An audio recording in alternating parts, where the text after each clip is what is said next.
Bora lá, fiel, após a vitória do Corinthians por 1-0 no derby em casa, a mídia se rendeu aqui ao Corinthians e trouxeram os números do Memphis Depay, que foi o craque do jogo. Na sua opinião, qual foi o melhor jogador do Corinthians no derby? Deixa sua opinião aqui nos comentários. O pessoal do Sport Center aqui vai repercutir a vitória do Corinthians, tá bem legal o vídeo, onde eles trouxeram os números do jogo. Então curta aí o vídeo, se inscreva no canal aqui Nação Corintiana. Sem mais enrolação, bora para as últimas notícias do Corinthians. Vamos de Copa do Brasil, pela primeira vez o derby, Corinthians e Palmeiras, e deu os donos da casa em Itaquera. Vamos lá começar então com a reportagem mostrando como foi o jogo, detalhes, a visão do Vinícius Nicoletti para Corinthians 1, Palmeiras 0. Alô, fã de esportes, mesmo perdendo o pênalti, o Corinthians saiu na frente no derby e vai levar a vantagem do empate para o segundo jogo decisivo, semana que vem, no Allianz Parque. Corinthians começou muito bem e fez valer a força da sua torcida. 46 mil torcedores acompanharam a vitória do Corinthians diante do Palmeiras, 1-0 aqui na Neoquímica Arena. Corinthians teve a primeira chance de cabeça, o Everton fez a defesa e aos 15 minutos o lance do pênalti. O Gomes tentou dividir com o Memphis Depay, o juiz analisou o lance no VAR e marcou o pênalti. Yuri Alberto fez a cobrança, mas o Everton fez uma grande defesa, evitando aí o primeiro gol do Corinthians. Mateuzinho arriscando de fora da área, mais uma defesa do goleiro Everton. No finalzinho do primeiro tempo, a melhor chance do Palmeiras, o gol que André Ramalho salvou em cima da linha. Finalização do Giai e o zagueiro corintiano evitando o gol do Palmeiras. Melhor momento da equipe alviverde na Neoquímica Arena. No segundo tempo, o Palmeiras começou melhor. Facundo tentou o cruzamento, a bola desviou e exigiu defesa do goleiro Hugo. Ramon Sosa, na sequência, arriscou de fora da área e a bola passou perto do gol do goleiro Hugo. Aos 33 minutos, o gol do Corinthians. Palmeiras cochilou na cobrança de falta, Mateuzinho cruzou na área e o Memphis marcou de cabeça. Primeiro gol do holandês em clássicos, defendendo o Corinthians. Muita festa na Neoquímica Arena. Aos 36 minutos, Palmeiras fez um gol anulado. Cobrança de falta, Gustavo Gomes ganhou de cabeça e o Maurício acertou de primeira. O VAR analisou o lance e marcou impedimento no início da jogada, o impedimento do zagueiro Gustavo Gomes. E o Memphis, no finalzinho da partida, mais uma chance criou aí para a equipe do Corinthians, ele ajeitou e o Garro chutou por cima. Depois da partida, corintianos e palmeirenses analisaram o resultado na Neoquímica Arena. Cara, é um confronto que diferente, né? Um gostinho especial e como nós conversamos ali dentro, é o jogo talvez mais importante da nossa temporada, então foi ali um jogo de entrega com alma. Eu acho que o jogo foi muito disputado, muito igual, parelho em muitos sentidos. Um detalhe foi importante, a definição do resultado, um gol fundamental. Porém, eu acho que é apenas a metade de um tempo, onde daqui a uma semana estaremos jogando a outra metade. O VAR é que arbitra, o VAR é que decide. O mesmo VAR marcou o penalti, o mesmo VAR invalidou o golo. Toda a gente olha para as linhas, mas eu não olhei para as linhas, eu olhei para o momento em que o frame para quando a bola é tocada, a bola está no ar. Isso é muito mau, nós assistir isso na televisão é muito mau. As duas equipes voltam a campo no final de semana pelo Campeonato Brasileiro. Corinthians recebe o Fortaleza aqui na Neoquímica Arena e o Palmeiras vai a Salvador enfrentar o Vitória. Os dois jogos no domingo e na próxima quarta-feira o derby decisivo com a vantagem do Corinthians e o Palmeiras tentando a vitória, pelo menos por um gol de diferença que levaria a decisão para os pênaltis. Precisa de uma vitória por 2 gols para garantir a vaga às quartas de final. Semana que vem a parada é no Allianz Parque só com torcedores alviverdes. Então vantagem de 1-0, gol do Memphis. Posse de bola, idêntica, 50% para cada lado. Finalizações, uma a mais do Palmeiras, 11 contra 10. No alvo a situação se inverte, vantagem corintiana, 5 contra 4. Grandes chances, vantagem palmeirense 3-2.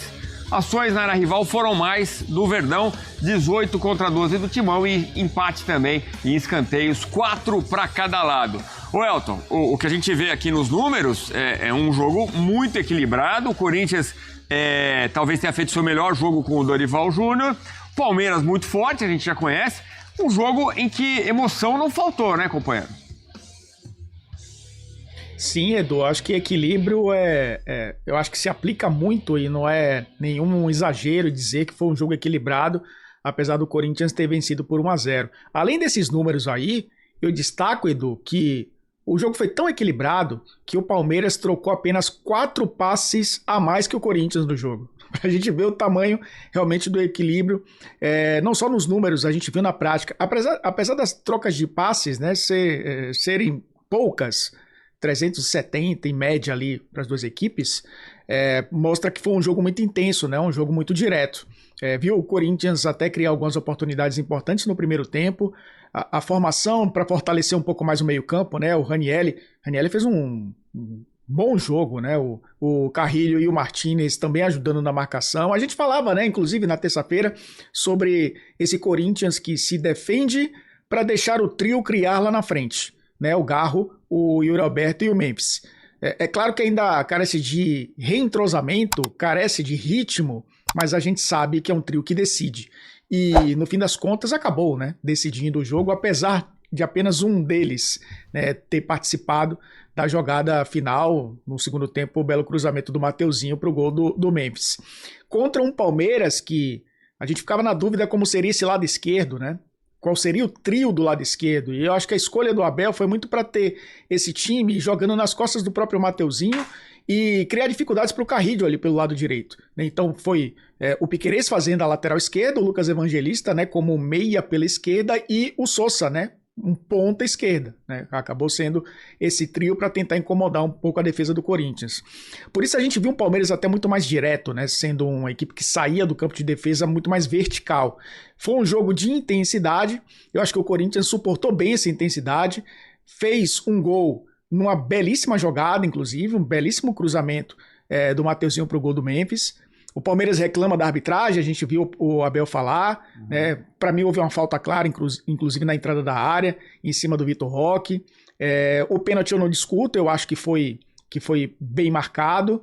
Tem essa questão da linha de impedimento, e aí eu acho que também não é culpa dessa arbitragem específica, eu acho que é um contexto geral, acho que o nosso VAR é desatualizado.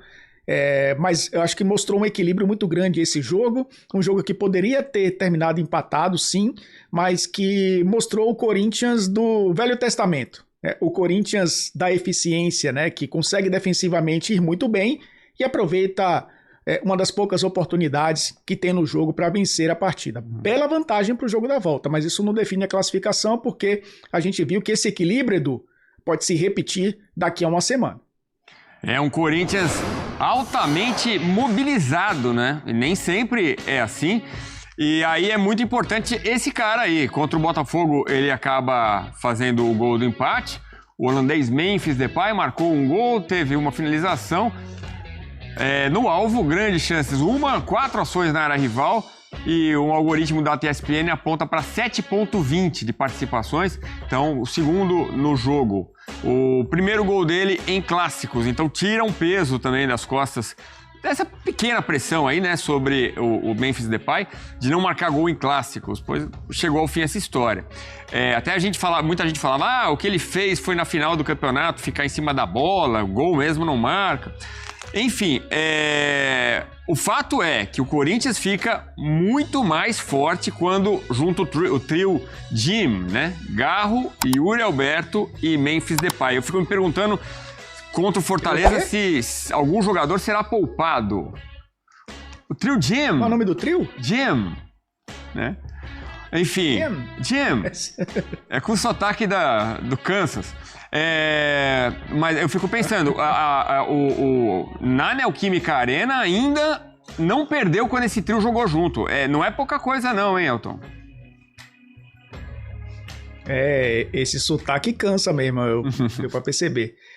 Mas o Memphis, ele sabe, né, da importância dele para essa equipe do Corinthians. A gente falava também durante a semana como o extracampo interfere muito dentro de campo, e é uma missão de Dorival Júnior tentar blindar o elenco com relação a isso. Mas quando você traz um cara também do elenco que vem com esse bastidor carregado para o campo, aí fica mais difícil. E ele tem que ser um cara, nesse momento, experiente para separar as coisas. E eu acho que nos 2 últimos jogos ele mostrou isso, né? Contra o Botafogo acabou sendo importante, né? No empate por 1-1. E agora decisivo pela primeira vez, né? Num clássico, desde que chegou ao Corinthians, fazendo o gol da vitória. Desde que voltou da data FIFA, que a gente viu, né, isso acontecer em junho, há mais de um mês, antes do Mundial, inclusive, que até nessa data FIFA, né, o Memphis foi muito bem, a Holanda ganhou da Finlândia, ele fez um dos gols, a Holanda goleou Malta, né, por 8-0, ele marcou 2 gols e deu uma assistência, e ele voltou, depois dali, para aqueles jogos antes da parada, para ser o cara realmente, daqui para frente, o Memphis que todos esperam. Mas aí, Edu, a questão da lesão do Yuri Alberto, o trio se desfez, né, o Garro também retornando, isso tirou um pouco também a referência do ataque do Corinthians. Mas eu acho que agora a tendência é a gente ver, claro, se o Dorival conseguir manter essa consistência defensiva, que é o suficiente para esse trio funcionar, quem sabe o torcedor do Corinthians relembre o que aconteceu no segundo turno do Campeonato Brasileiro do ano passado. Tá batendo na porta, inclusive, né, o segundo turno da competição, além de ter a Copa do Brasil. Eu acho que ele sabe da importância dele para essa equipe, ele sabe que blindar também dessas questões extracampo será importante para que o coletivo funcione, e ele com essa dupla, esse elo que é importantíssimo para que ele jogue bem, vai fazê-lo continuar no radar da seleção, vai continuar tendo ele como um dos principais jogadores do futebol brasileiro e quem sabe, né, de novo um protagonista de uma arrancada do Corinthians na temporada. Acabou sendo importante num jogo grande, já fez um check aí na sua passagem pelo futebol brasileiro, num clássico gigantesco que é um clássico contra o Palmeiras. Cabeceia bonito, né, se livrando ali do Gustavo Gomes e sofre o pênalti, né, que o Yuri Alberto acaba permitindo a defesa do Everton. Ou seja, foi uma boa atuação do Memphis Depay, que naquela arrancada no Campeonato Brasileiro, é verdade, ele era muito importante, ele foi muito importante naquela sequência de vitórias. Bom, então a gente está vendo aí na tela Corinthians e Palmeiras. Neste ano de 2025 foram 2 vitórias do Corinthians, 2 empates e só uma vitória do Palmeiras, que precisa vencer na semana que vem para avançar na Copa do Brasil, para avançar às quartas de final. O Elton, falando do Palmeiras, antes vamos a mais uma tela falar do Dorival, né? Que consegue um bom resultado, talvez o melhor jogo sob o comando dele. 17 jogos, 7 vitórias, 6 empates, 4 derrotas, aproveitamento de quase 53%, 15 gols marcados e 12 sofridos. Este é o Corinthians, desde a estreia do técnico Dorival Júnior, consegue um bom resultado que alivia bastante a pressão, né? Se conseguir a classificação, então nem se fala. Agora, Elton, a gente viu o Abel Ferreira reclamando muito da arbitragem, do VAR, né? E aí, eu já falei no Sport Center algumas vezes, o que o Jean Oddi falou agora há pouco no linha de passe. Quando o lance é muito ajustado, a linha grossa da Inglaterra é um exemplo, né? Tem uma linha em cima da outra, não devia ser considerado pênalti, porque não há vantagem do atacante sobre o defensor. Enfim, é o que temos, né? E a gente fica à espera do semiautomático que deve vir no Campeonato Brasileiro do ano que vem. Eu imagino, eu espero, né? Porque aí resolve, como a gente sabe, mais rápido, para menos o jogo. Agora, para a gente falar do futebol, do jogo em si. Vitor Roque me parece com uma boa atuação, o Sousa também. O caldo do Palmeiras está engrossando, né? Quer dizer, a gente está vendo a evolução do time em campo, até com essas novas peças, né? Por exemplo, o Sousa recém-chegado. Então, eu acho que o Abel vai tentando encontrar um reencaixe do time sem 2 peças. O Richard Rios, a gente sabe da importância dele, né? Para esse momento que o Palmeiras vive, só que ele não faz mais parte do elenco, já está vivendo uma outra realidade na Europa. E aí tem o Aníbal Moreno, o Lucas Evangelista, o Emi Martinez, né? Jogadores que fazem esse trio de meio campo. Hoje o Aníbal Moreno e o Lucas Evangelista com o Maurício um pouco mais à frente, né? Acho que o Rafael Veiga entra e sai dessa equipe, mas o Maurício vai conquistando cada vez mais espaço nessa temporada. É um primeiro ponto, né, para o Abel Ferreira tentar fazer essa equipe funcionar melhor no meio campo sem o Richard Rios. O outro ponto é o Estevão, que é um cara que logicamente vai fazer muita falta, né? E já está fazendo. É o cara da ponta direita que traz para dentro para finalizar, do 1 contra 1, um jogador de muita mobilidade. O Facundo Torres, que começou sendo utilizado pela esquerda, vem sendo agora escalado pelo lado direito. O Abel vai tentando encontrar também soluções para esse lado direito, Edu, porque o Mike, né, que acertou com o Santos, era um cara que muitas vezes fazia essa função de jogar numa segunda linha, né? O Giai é um lateral que se tornou com ele quase que um terceiro zagueiro. O Marcos Rocha também é um jogador que não é aquele cara de aparecer muito na fase ofensiva. Então esse lado direito vai sendo construído. Ele até deslocou o Maurício, né, para fazer uma função ali como meia pelo lado direito, para justamente fortalecer um pouco aquele lado e equilibrar o Palmeiras.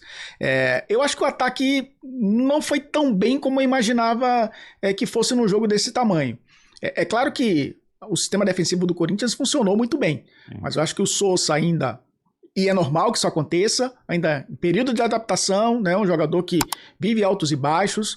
O Vitor Roque, um jogador de movimentação, mas ainda também acho que sente a pressão, né, de ser o 9 do Palmeiras. Foi apresentado dessa forma pela presidente do Palmeiras.